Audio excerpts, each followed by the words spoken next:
Hi, first grade, and welcome back to reading. Today, we are going to read parts of My Librarian is a Camel.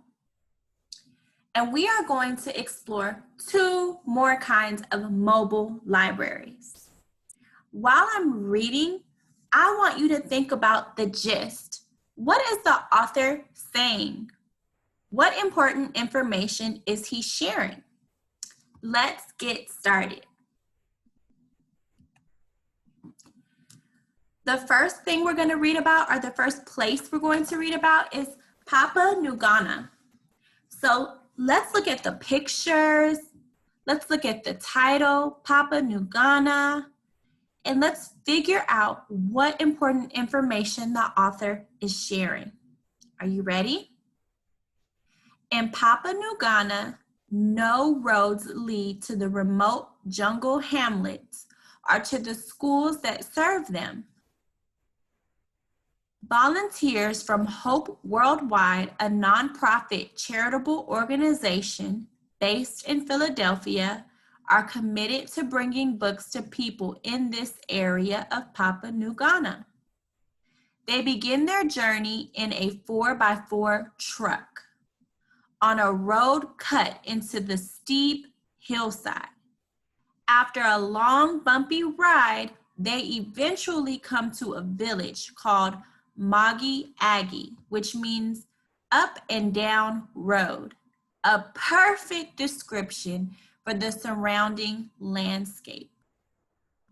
At Magi Agi, students and their teacher file out of the school to greet volunteers. They are all excited about receiving a new supply of books. But the volunteers aren't done yet. They still have to reach a further destination, deeper in the jungle, the village of Amia. They ford a river in their truck and drive until they can go no further. Then they unload the boxes of books and take them to the small villages in the highlands. From here, they must walk for 4 hours. Whoa, that's a long time to walk. Up the pass and over several ridges, crossing log bridges while carrying the boxes of books on their shoulders. They head up the valley to where the trail stops. Along the way, people who live along the trail bring sugarcane to the volunteers. When they finally reach Amia, young people come running to meet them. The volunteers have come to help them start a library. The young people help carry books and supplies into the school.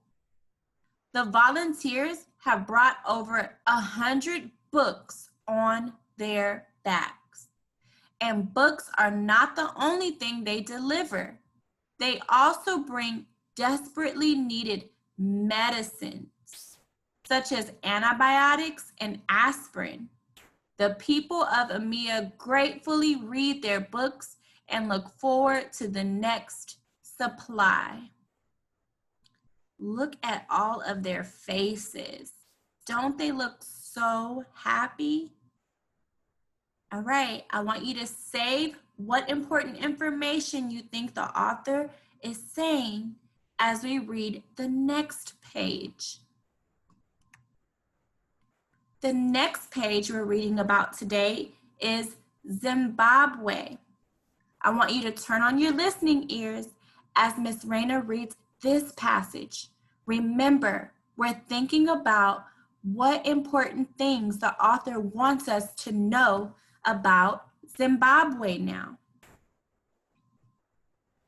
Many small communities are spread throughout rural Zimbabwe.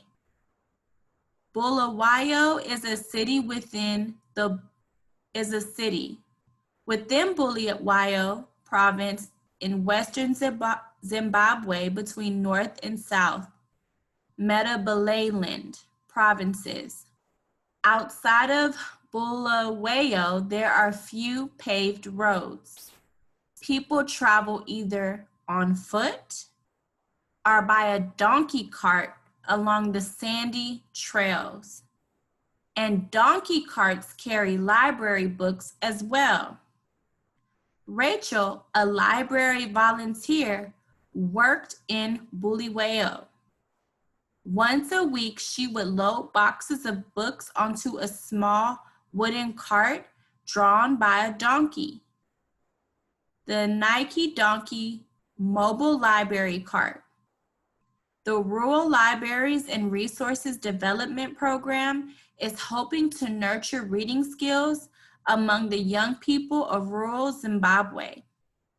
The donkey cart can reach small communities that are inaccessible to vehicles. That means they don't have access to vehicles because of bad roads. Boxes of books delivered by donkey cart are left at schools in different communities for a month at a time. We would load boxes of books into the cart, Rachel says, and walk for hours along the dusty roads to reach different villages. We'd leave the books in the local schools. Then the children and adults would come to the schools to check out the books. We tried to keep the library running on a regular schedule, Rachel adds, laughing. But sometimes we couldn't catch the donkeys and we'd be late. One of the Rural Libraries and Resource Program's brand new cart is a donkey-driven electro-communications library cart. It not only brings books, but also solar-powered TV and VCRs to children who have never watched TV in their lives. The library plans to add a computer and satellite dish to bring internet and fax capabilities to this semi-arid region of Zimbabwe in the near future. Rachel was not surprised that the children enjoyed picture books. Since this is an agricultural society, older readers want books on farming. Books in the native language are very popular, as are good books from the West. But the children like African literature the best, even if it's in English. Let's think about the gist of this book. What does the author want us to know about Zimbabwe and Papua New Guinea?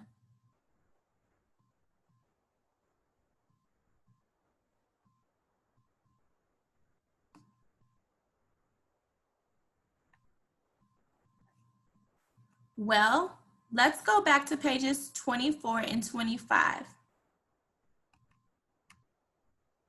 We know that this text is going to be about Papua New Guinea.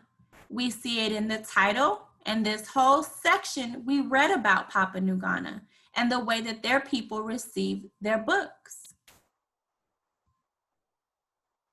We also know that on pages 30 and 31, we just read that they're mostly about the mobile libraries in Zimbabwe. Were you thinking the same thing? Kiss your brain. Great job.